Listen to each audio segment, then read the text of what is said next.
Un scrutin historique. Les Tunisiens élisent leur président pour la première fois depuis la révolution de 2011.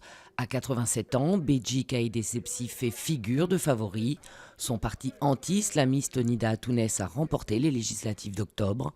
À ses côtés, 26 autres candidats, dont le président sortant Moncef Marzouki. Si aucun n'obtient la majorité absolue, un second tour est prévu en décembre. Ultime tractation à Vienne sur le programme nucléaire de Téhéran.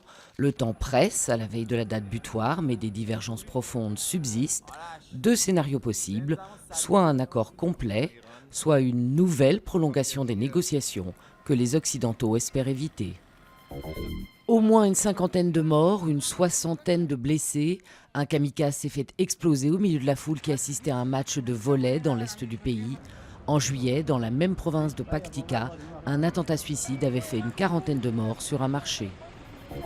Un incident grave pour Hervé Mariton, une séquence qui a gêné Luc Châtel. À l'UMP, les huées qui ont visé Alain Juppé passent mal. L'ancien Premier ministre s'est fait copieusement siffler hier lors d'un meeting à Bordeaux de Nicolas Sarkozy. Un épisode qui intervient à une semaine du vote pour la présidence du parti. 3 petits sets et puis s'en vont. Les Français ont été engloutis par la Suisse en finale de la Coupe Davis. Ils étaient menés 2-1 et Richard Gasquet, choisi pour remplacer Tsonga, n'a rien pu faire face à Federer. L'ex numéro 1 mondial offre aux Helvètes leur premier saladier d'argent.